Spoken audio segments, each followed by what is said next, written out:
Okay, my time says 11 Central. So welcome everyone to our final week in the Midday Master Beef webinar series. I'm super excited for this last week. We got a couple of really great speakers, both coming from UT. So we'll go ahead and jump into this. If I can get my slides to advance. Again, if you have any content or questions you want to ask the speakers, just send them in the Q&A and I'll ask Dr. Bates at the end of his presentation.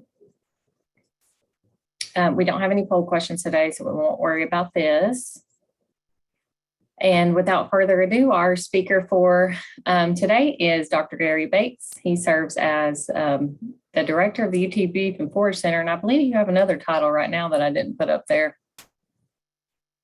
Yeah, I got all kinds of titles. They're still trying to find something I can do around the university, Courtney, is what they're trying to do. So, all right. Well, look, I appreciate the invitation to be here. And now is really kind of a timely time to be talking about forages. So I'm going to be covering some things on spring forage practices, some things specific to think about here over the next couple of months.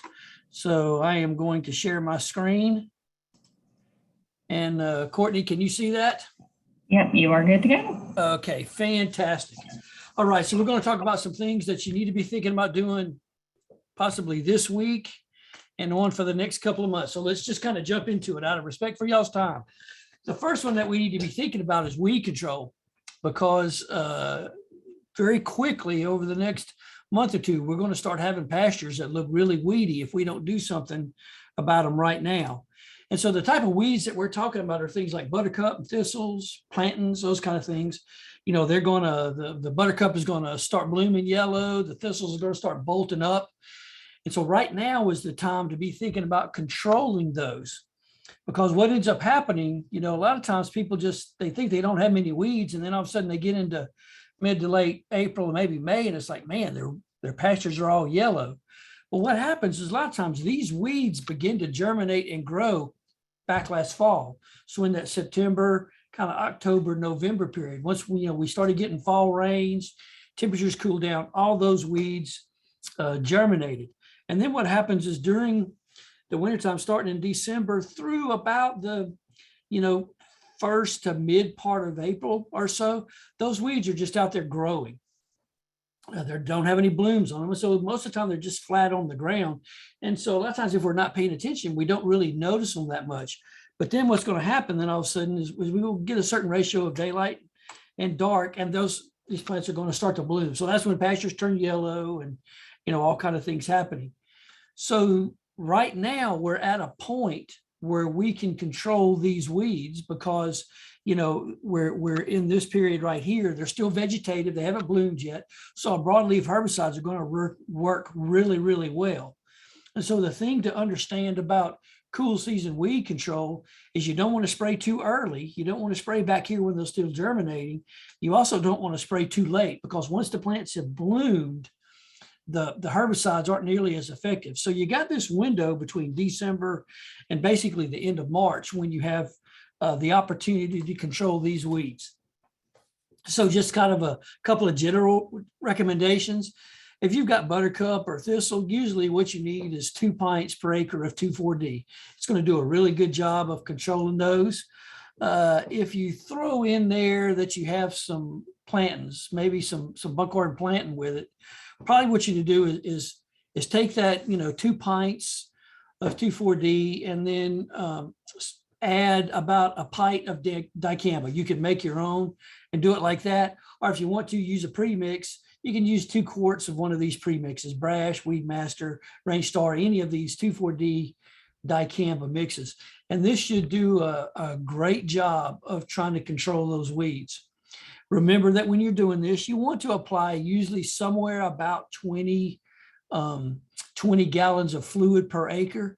And always make sure that you put 0.25% of surfactant in with these mixes. So you want to add 1 quart of surfactant per 100 gallons of spray mix. That's gonna help it, help that herbicide do a little bit better job. But these are weed control recommendations right now. If you've just planted clover just over the last, few weeks, if you try to do this, you're going to take out any little clover seedlings that you have out there. And so, you're going to be hard pressed to plant clovers and control weeds in the same spring, but this will do an outstanding job on your weed control. Okay, the next thing that probably a lot of people may be dealing with as we move out of the hay feeding season, as pastures begin to grow, we're going to have a lot of hay feeding areas that are damaged. Going to be just pretty big mud holes, and we got to figure out how to repair those so that they just don't become just a source of just thousands of weeds. So there's going to be a couple of options here. One of them is if you want to try to get some type of spring grazing on that. The first thing you want to do is go in there right now, smooth, the ground up, because it's probably going to be pretty rough. So take up harrow or disc or something, smooth it out, and you can broadcast either annual ryegrass or oats. If you forced me to choose between the two of these, usually oats is probably going to give you a little bit more forage production than ryegrass is. But either one of them will work perfectly well. The advantage to ryegrass is it usually comes up a little bit faster or easier if you just broadcast it. And then what's going to happen is you're going to graze this until, the middle to end of May, depending on what the weather does. And then what you're going to do then is you can follow this with crabgrass so that you'll actually have some forage during the summertime, because both the annual ryegrass and the oats are annuals, they're going to die. So here you put crabgrass out there and you'll be able to get some summer forage production. And then what's going to happen is you use that on until, early September or so, and then you graze it out, and then you prepare to replant the tall fescue. And so if you go this program, what you've done is you've gotten some spring and summer grazing, and then you're prepared to replant the fescue to get your stand back. And so that's kind of one way to do it. Option two would be, okay, so if you don't want to bother with the spring grazing, or maybe you're still feeding, hay on into mid to, late March. And so you're not really able to get the winter annual planted, you can plan for just summer grazing. And basically what you do there is you just take that second part of it. You just smooth the ground up in that May to early June period and broadcast crabgrass. And, work that we've done shows that in, somewhere 30 to 45 days, you can have grazing off of this. You graze that on into September, and then you go ahead and you plant the tall fescue. And again, just like the other recommendation, 20 pounds per acre, you've gotten your summer grazing, you replant your fescue, and then you have then gotten the stand back in good shape. Now, there's a couple of things that you need to kind of think about. One of them is that anytime we have areas where we fed hay for years, and if you let a couple of spotty pigweed plants go, you're going to have a lot of seed in that soil. And so you're going to have a spiny pigweed problem. And so the good thing about it is that spiny pigweed is relatively sensitive to 2,4-D. So we can control it by applying about a quart per acre 2,4-D. You want to apply it when those weeds are relatively small, probably 6 inches or less. Don't let them get up there 2 feet tall and then think that you're going to try to control them. Okay. So you can use 2,4-D on it. At that point, we probably want to switch to the amine formulation of 2,4-D, or, if you live in an area where you have some sensitive crops and maybe some of the herbicide drift is a little bit of a concern that you have, you might want to switch to like a Duracor or something like that is not going to have quite as much drift problem. But make sure if you're going to use 2,4-D, you at least use the 2,4-D amine. The other thing to kind of think about is that you're probably going to have to spray twice. And the reason is because if you spray, even if you kill all the plants that are there, what's going to happen is as it continues to rain, you're probably going to have, a later crop of seed germination. Even if you use the Duracor, which does have some residual activity, at some point, probably some of those weeds are going to break through. So you might need to be prepared for 2 sprays to try to keep those things down. So it's not really that the herbicide hadn't worked. It's just you've got a whole nother crop of germination, because these weeds, spotted pigweed particularly, can just germinate all summer long. Another thing to consider is, we talked about replanting fescue in the fall to try to, get the stand back. But if you're going to feed hay, on the same area again and destroy it, then you're going to find yourself in a consistent, situation where you're always destroying the stand, you're always trying to replant it, and it's just going to be this never-ending cycle. So at some point, you might need to think about, do you need to change your hay feeding strategy? Should I just say, okay, I'm going to put in fence line feeders. I know I'm going to destroy an area on the inside of the fence, and I'm just going to overseed it with annuals every year. Maybe you want to put down some sort of heavy use feeding pad with your hay feeding on that, so you don't make the muddy mess. But, I don't want to see you in a situation where you're, coming in every year, planting, oats, followed by ryegrass, then followed by fescue, and then you destroy it again and you go through the same process. So at some point, you don't want to be kind of just having this constant cycle on that. But anyway, so that's a way to be able to get the kind of these areas, these hay feeding areas, back into shape. The next thing that I want us to talk a little bit about, okay, is going to be your grazing management, because as pastures begin to grow, all right, then we need to pay attention to the efficient utilization of those pastures. There's no reason to go through all the trouble of, maybe spending some money on fertilizer and growing the forage and doing a good job growing it and not doing a good job utilizing it. So you need to be paying attention to your grazing management, because your grazing management can influence the yield that you get from a pasture. It is going to potentially improve your persistence. You could potentially have less weed pressure based on having a better stand and doing a better job managing the grass. You could get better animal production and potentially less hay feeding. So let's talk about some of these issues and specifically why we need to focus on it in the spring. Okay, because if you start overgrazing, you're going to drop yield, you're going to weaken your stands, you're going to thin your stands out, weeds are going to go crazy. You have potentially, soil erosion issues that are coming out of it, plus all kinds of environmental issues. And the whole point about why rotational grazing really helps kind of comes off of this curve. Okay, so if you take a little plant that's just been grazed off, the way plants generate energy is through photosynthesis. Well, for it to be able to photosynthesize, it's got to have leaves so it can capture sunlight. So if a plant's just been grazed off, it doesn't have very much leaf area. It has to depend on stored energy in the roots and the crown of the plant to be able to regrow. So if that plant starts to, kind of move up this curve, the growth rate is kind of slow, but it starts to pick up, it starts popping some leaves out. If a cow comes through and grazes it back off and sends it to the bottom of this curve again, then that plant has to regrow with more stored energy.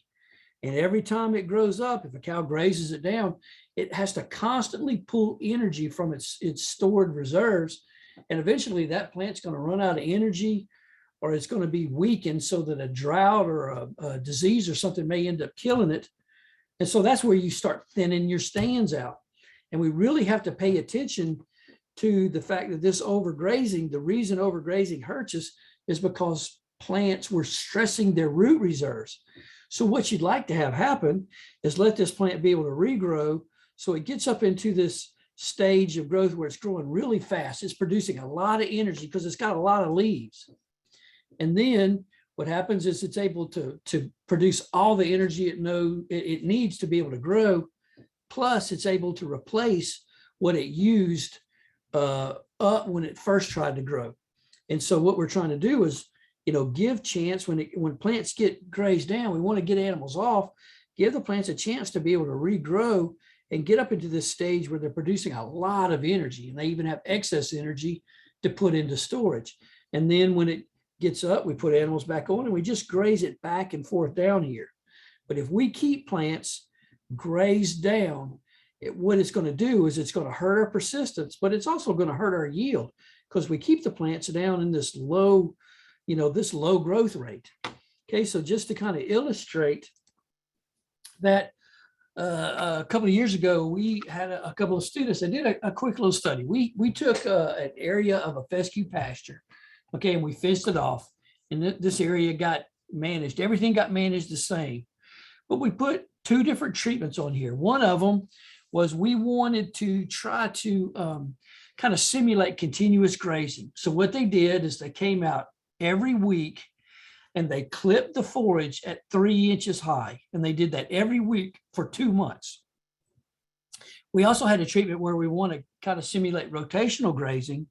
So what they did is they clipped it down at the same height, down to 3 inches, but instead of doing it every week, they did it once a month, which would simulate, grazing it off and giving it a month to be able to regrow. And so we measured the yield, the dry matter yield that came off of this. Okay, so what I want you to notice here, okay, is that if you look at the rotation or the continuous grazing, which is the line, the first harvest, there was about, 3,000 pounds, about 1.5 tons of forage came off of it. Okay, but then the next week, they only got about 500 pounds.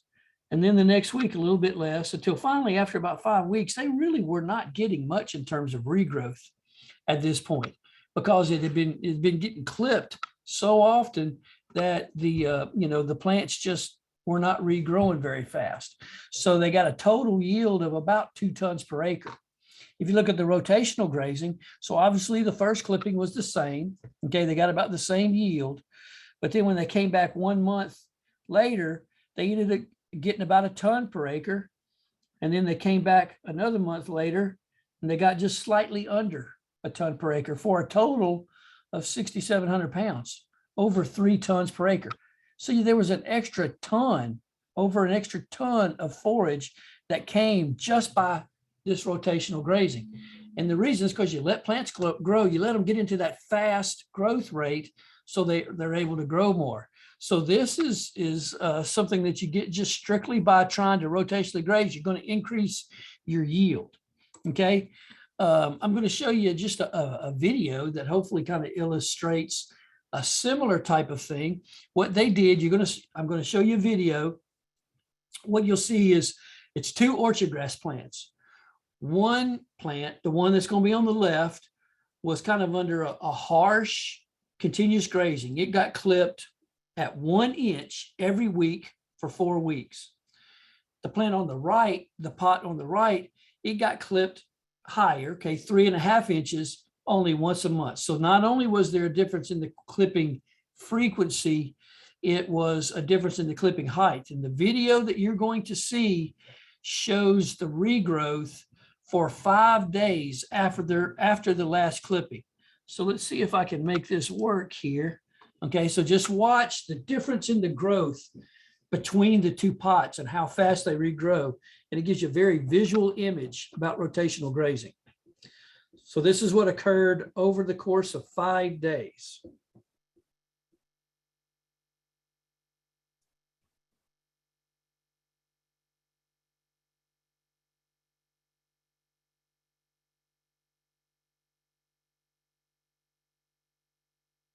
Okay, so there's a significant difference in the amount of forage that's regrown between these 2 different pots. And so I want you to think about, if you rotationally graze, and you control your grazing height, don't graze down too low, but also give plants a chance to rest and regrow, you're going to see a significant increase in the amount of yield that you get. Okay. Now, the other thing that you're going to see is a difference in the persistence. Okay. And really it's due to allowing plants to be able to kind of maintain their root growth and their root carbohydrates. And so this is an interesting study that some of y'all, I may have shown this to you before, but they wanted to look at the difference of different intensities of, forage removal on root growth. And in this case, they used Kentucky bluegrass, but, tall fescue would respond really exactly the same. And so what they did was they grew a bunch of pots and they let them go to basically where they were flowering. So they had seed heads on them and everything. And then what they did is they either didn't clip it at all, they just left it just like it was, or they clipped either 10, 20, 30, all the way up to 90% of the forage off. So they clipped that amount of forage off. And then what they did was every 3 days, they came back and clipped it off at that same height again. And then you can see across the top here, these were the days that they came in and they measured the root growth on these plants. And so instead of trying to, pay attention to all the exact numbers, what I want you to pay attention to is negatives versus positives. And what you'll see is anytime that there is negative root growth, or the negative number, what that is telling you is that is the percent of the roots that did not produce any new growth at that point. Okay. If you see a positive number, what that's telling you was not only were all the existing roots producing new growth, but this was the percent of new roots that were developed because of this. And what you see is there's this line at about 50%. Okay. Now these treatments are kind of simulating, different intensities of forage removal.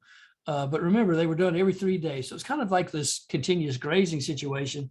But there's this line at about 50%. That's where the numbers kind of change from negative to positive. So what that is telling you, okay, is that if you've ever heard the statement, kind of graze half, leave half, that's where this kind of comes from, because it's letting you know that if you can leave, at least half of the forage, what you're doing is you're still able to maintain some root growth. But if you start taking off more than half the forage, you're actually starting to limit your root growth. And that has severe consequences later on in during that summertime. And the thing that, I want you to think about, and I like to use this example right here, if you take 70% of the forage removal, okay, and if you think about it from a fescue standpoint, what that would mean is if you take about 70% of the forage off, you're going to probably end up with fescue that is somewhere about 6 to 8 inches tall, okay, if you take 70% of the forage. But if you constantly, every 3 days, you're keeping that forage grazed at that height, what you find out, if you do that, after about 3 weeks, you have completely shut your root growth down so that you're getting no new root growth developed. Now, most of the time, if we were to go out into, May and look at a pasture and it was 6 inches, tall, we'd think, man, that looks really good. That person's doing a great job. But what we don't recognize is that we're shutting that root growth down. And then that has implications for summertime drought removal. And so I want to make the point here, okay, is the reason I want to talk about rotational grazing now, okay, is that how you graze in the spring impacts how well your plants are going to survive during the summertime. Because when it gets hot and it gets dry and plants are, having a hard time finding moisture, what's going to happen is the plants that have the deepest, most active root system are the ones that's going to survive the best. But if you've grazed continuously during the springtime, okay, even if there's adequate moisture during that time, if you're grazing continuously and you're keeping a lot of that forage down, then what's happening, you're slowing your root growth down. And when water does become limiting, that's what's going to get hurt. So pay attention to your rotational grazing, not just during the summertime when it's hot and dry. You need to pay attention to it during the springtime, because that's when you're getting a lot of really active root growth. Now, in this case, what they were doing was, they were, kind of it was a continuous grazing type of simulation. A better way to be able to handle that is to graze it down, get the animals off, let the plants be able to regrow. So then, you can stimulate that root growth again. And then when it grows back up, graze it back down and just kind of go up and down and up and down. So, the thing that you need to pay attention to is a lot of people, okay, everybody on here has got cattle already. You've got pastures, even if you're continuously grazing, you need to think about trying to do something. Just try to divide a pasture in half, if nothing else. Because even if you divide it in half, what that has done is that has allowed you to put animals on part of the field while you let the other part regrow. And so that's at least going to help you a little bit. The more pastures you have, the more that you can concentrate them on one area and give other areas a longer time to regrow. But at least do something. Start by dividing it at least in half. Okay. What you want to pay attention to is really your forage height. The ideal thing that you want to be able to do, okay, is on what we'll call the short grasses, the fescue, orchard grass, Bermuda grass, crabgrass, wheat, all these type of things. You usually want to graze them down to about 3 to 4 inches. Okay. And then you want them to be able to grow back up to where they're maybe 8 to 10, and then graze them back down to, that 3 to 4 inches again. And just kind of that's your rotation on there. On our taller grasses, like, sorghum Sudan grass or Sudex, pearl millet, the native warm season grasses, big blue stem, switchgrass, Indian grass, those kind of things. What you want to do on those is you want to let them grow up to somewhere about that 30-inch height, graze them down to about 8 inches, and then get them off, let those plants be able to regrow. Because these taller growing grasses, their growing points are more exposed, they're higher in the plant, but also they don't have as many leaves close to the ground. So you want to try to stop grazing so you leave at least a little bit of residual leaf area. Okay, and so that's kind of, just keep those numbers in mind. Your shorter grasses, 3 to 4 inches, your taller grasses about 8 inches or so. Okay, and so when you get ready this spring, what I would say is just like, look, start somewhere. Okay, divide a pasture in half, divide it into thirds, do something like that. So at least if you do that, it gives you some level of control over how long of a rest period your pasture will get, so that the plants can regrow. You want to move your animals based on the forage height. So you need to be looking at the pasture so that hey, when I get it down to 3 to 4 inches, I need to be thinking about getting animals off of there, put them on a new field so it can regrow. How big your paddocks are, how many of them you have, that's going to just completely depend on the goals that you have. There's some people that may decide, what, they want to have 8 to 10 to 12 different paddocks, and they rotate them around. Some people may decide, maybe I only want to have 3 or 4, and maybe I just move them kind of once a week, once every 10 days. There's no specific right or wrong way to do it. The only thing is, the more pastures or the more paddocks you have, the more control that you have on how much time you give those plants to be able to regrow. So that's the advantage to having more paddocks. Another thing to kind of think about is that, you do need to think about diversifying your forage base. Okay, so right now, we're getting into the time of the year that fescue and orchard grass, those cool season grasses are going to do really well.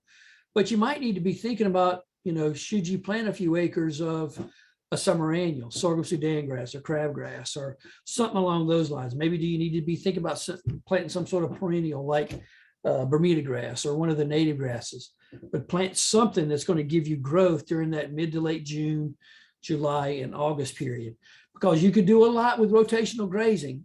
Okay, it'll help you a lot. But if we get into August and it hadn't rained for 4 or 5 weeks, pastures are going to suffer no matter how good your rotational grazing program is. So diversifying your forage base so that you add some warm season forages can kind of help you with that. And then the last thing that I would mention is, it is important to try to be flexible. Okay, so that, if we get a lot of rain, during the spring and the summertime, and, we've got forage just coming out our ears, well, you may end up finding out that, okay, I only need to graze 2/3 of what I normally graze, and I'm going to be able to cut some extra hay. But also we may find ourselves in the fact that maybe the summer comes early, or a drought is worse than what we expect, or the temperatures are higher, something like that. Then you need to be ready to kind of move your animals, possibly even feed hay if your forage growth is not keeping up. So you got to be flexible with it and just react to whatever is happening from a kind of from a weather standpoint. All right, so that's we're 30 minutes in here. That's all I've got. So I thought maybe we would spend the rest of the time, if needed, being able to try to answer some questions. So Courtney, Yeah, that'll be awesome. Do we have questions? I have a couple here for you, but everyone else, if you haven't submitted a question, this is a really good opportunity to get all your pasture grazing questions answered by Dr. Bates. So I wanted your opinion on endophyte free varieties of fescue versus endophyte infected. Okay, well, that's like a whole seminar in itself. Okay, so yeah, so for the endophyte free varieties, what we got is, we got Kentucky 31 tall fescue that's got an endophyte that causes some animal issues, poor rebreeding, poor weight gain, slightly elevated body temperature. So it's got some negatives. The positives to the infected tall fescue Kentucky 31 is that endophyte also makes the plant more persistent, more drought and insect, disease resistant, that kind of thing. You take the endophyte out and you have endophyte free, you get really good animal performance because that endophyte isn't producing the toxins that cause the toxicity. The problem is you lose some of the persistence. So endophyte free fescue is going to react from an agronomic standpoint and a persistence standpoint more like orchard grass, 3, 4, 5 years, something like that. Now we do have what we call the novel endophyte tall fescues, which are what they've done is they found some endophytes that give you all the good chemicals for the persistence without the negative chemicals related to the poor animal performance. And so they've put those endophyte, those non-toxic endophytes into tall fescue. We call them novel endophyte tall fescues. So, there's Max Q2, Bar Optima, several varieties out there that work well. And what the research shows is that they do work. And so it is an option. It's not like you're just going to go and drill those into a Kentucky 31 field. If you want to do that, you've got to make sure you kill all the Kentucky 31, plant the novel endophyte stuff so that you get a pure stand of it. We do actually have a fescue symposium at Spring Hill on, the date just, it's March, it was like 18th or something. What is the date on that thing? March 23rd, Wednesday, March 23rd, there at Spring Hill, where we're going to be talking about tall fescue, the endophyte management, novel endophytes, all this area of stuff. If you're interested in going to that, go to utbeef.com and you can read more about it and register.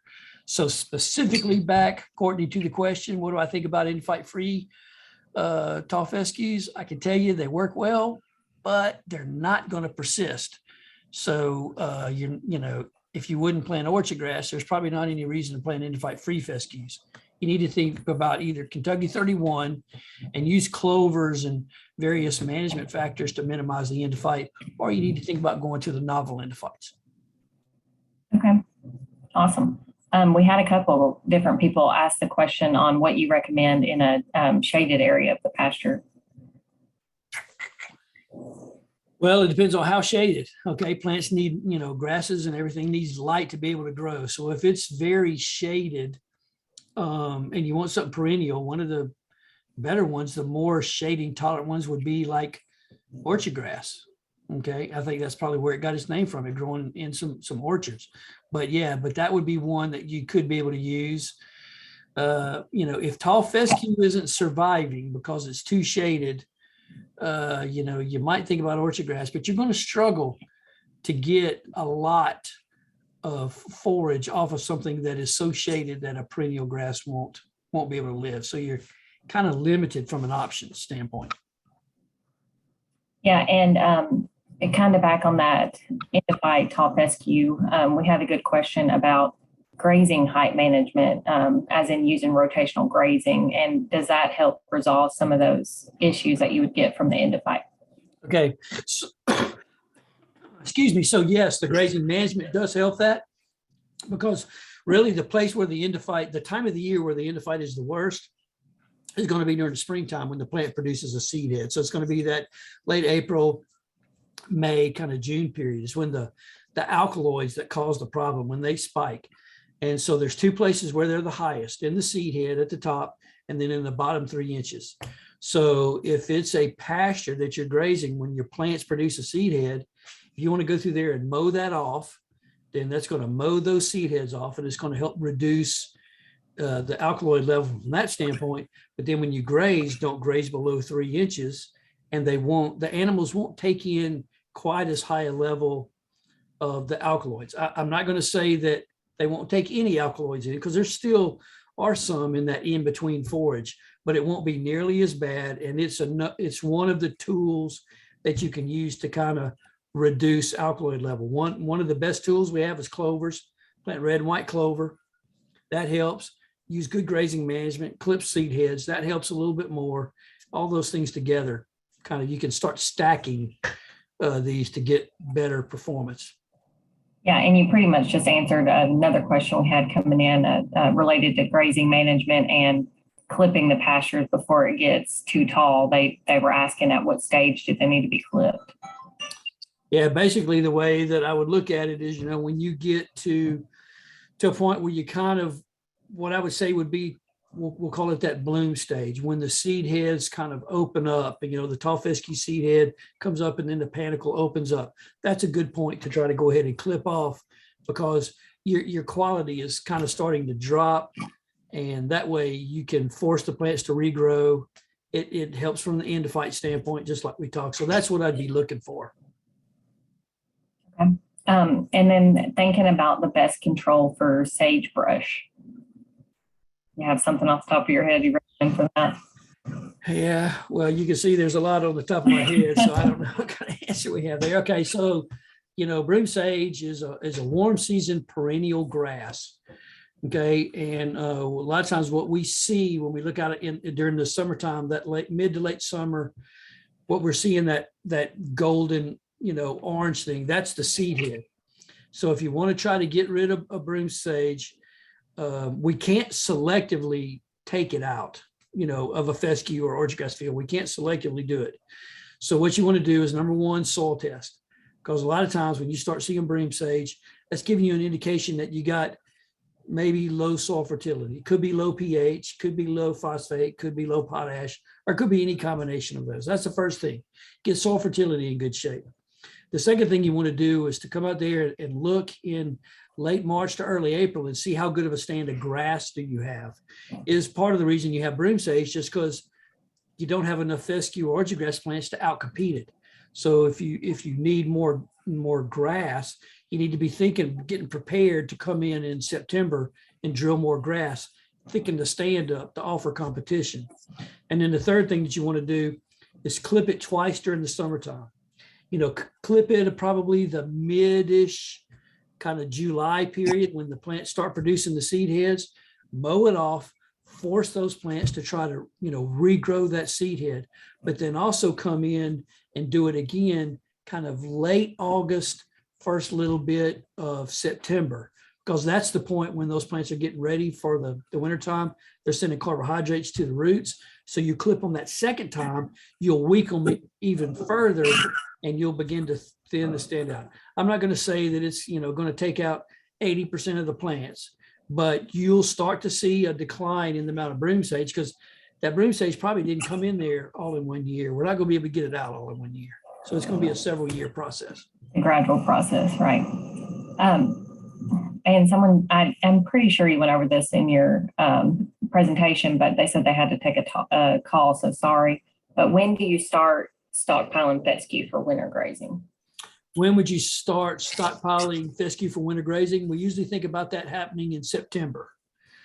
Okay, so you want to clip those pastures off in late August, first week or so of September, to get all the summer junk off, all the pigweed, ragweed, old fescue, crabgrass, all that stuff. Get that all off, and then wait until we get some rainfall, and then you can fertilize and start stockpiling that fescue. There's been some work here at UT where they tried starting stockpiling at different times, and basically what they discovered from that is you really don't want to start trying to stockpile during the summertime. You want to wait until it's really kind of your fall growth to try to do that. Okay. And then the big one that everybody wants to know right now is, with these fertilizer prices, what are you recommending? We should have stopped before that one because there's not an easy answer to that one. Okay. I mean, plants need nutrients to be able to grow.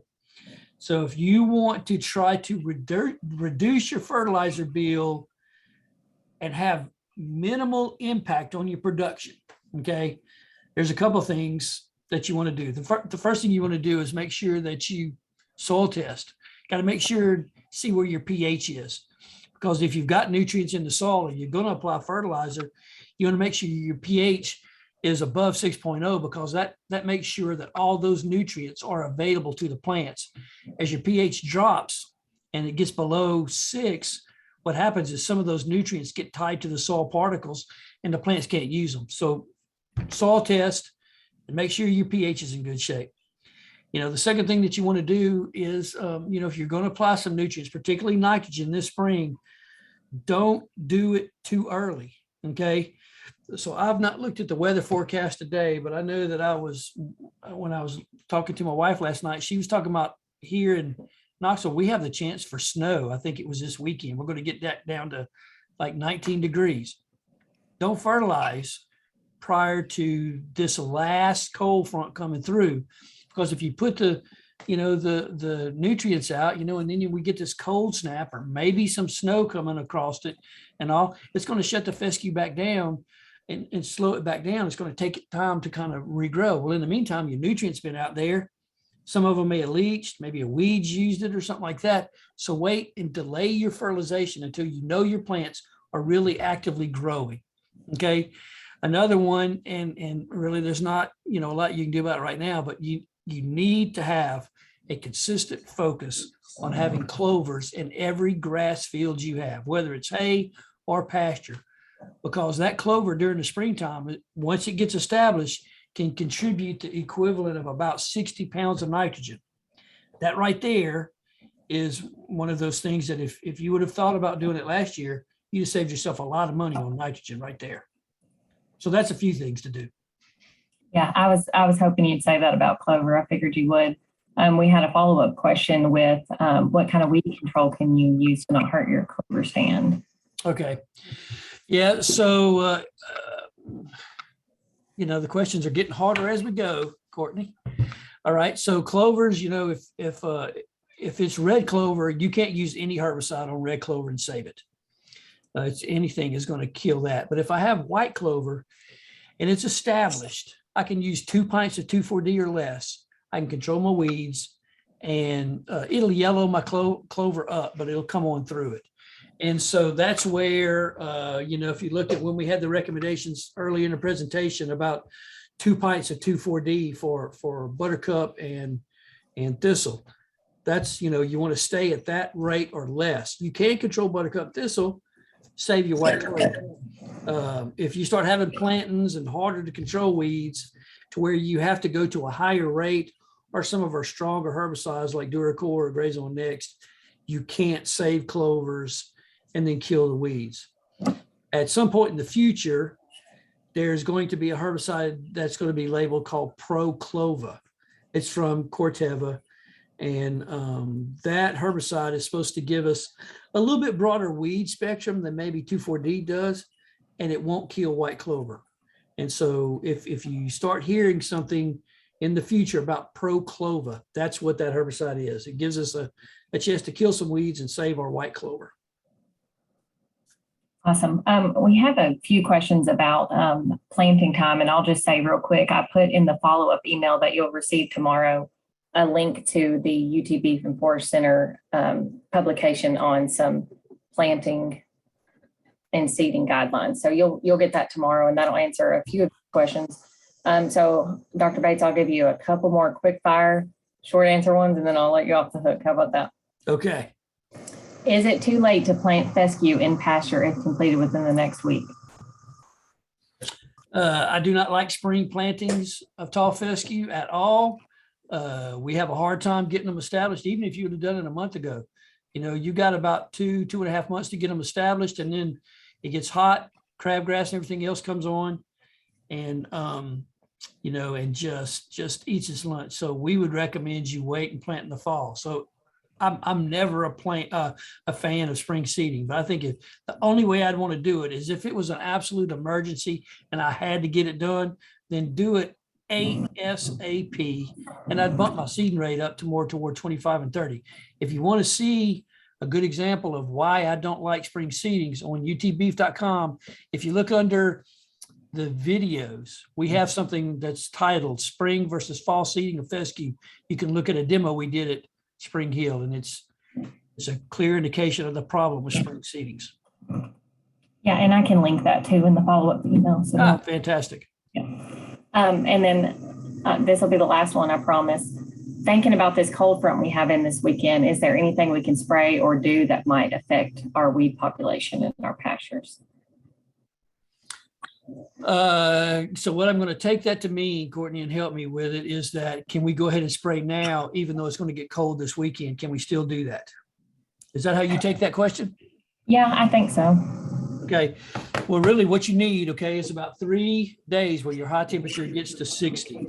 Okay. So if I look at the weather right now, what is the weather in Knoxville? It's 53 degrees.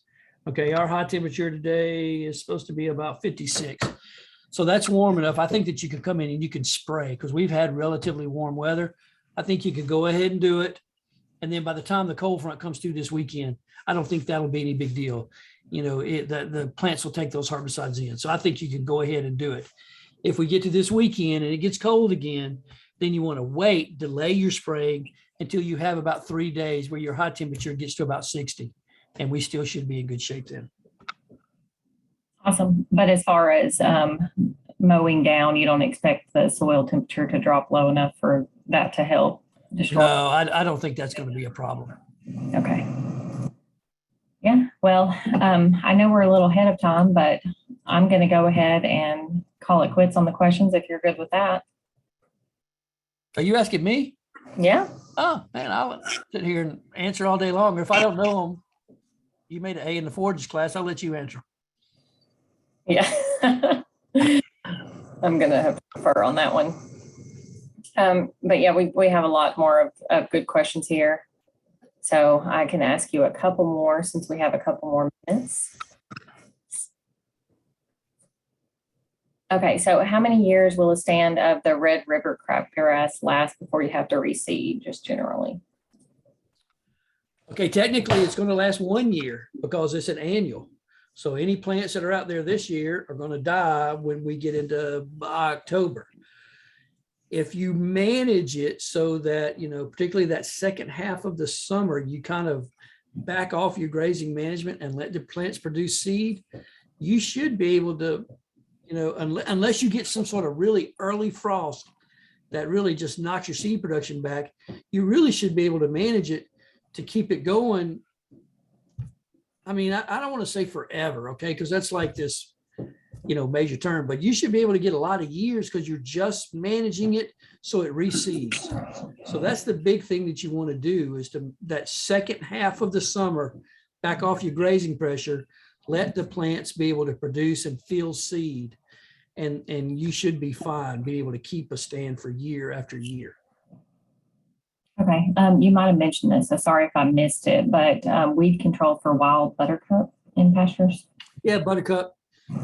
2 pints of 2,4-D per acre, 0.25% surfactant, 1 quart per 100 gallons of spray mix. It'll wipe it out.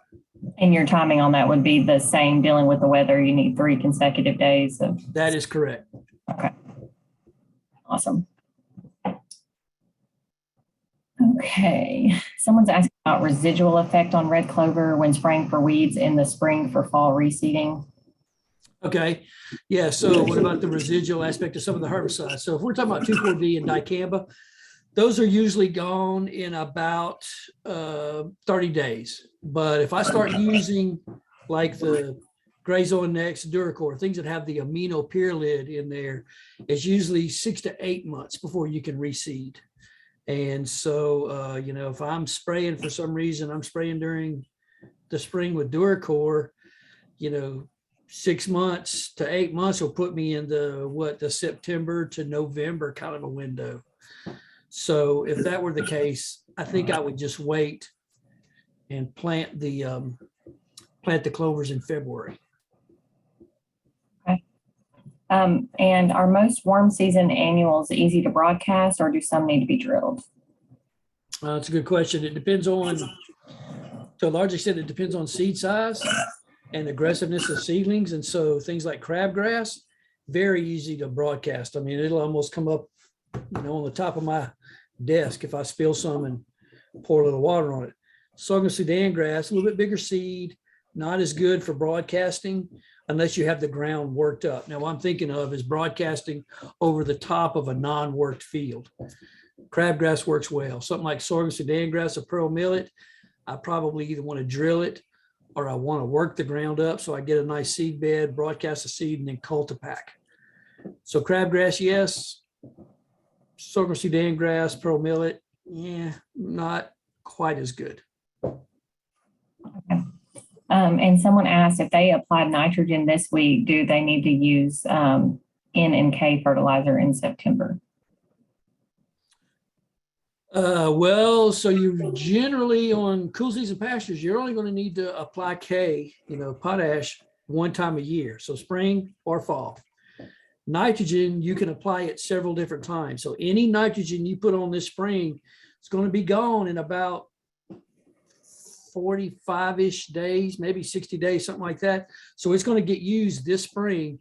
And then if you want to promote more growth, you need to apply more in the fall. So nitrogen is something that it's going to be used in 45 days, 60 days, maybe.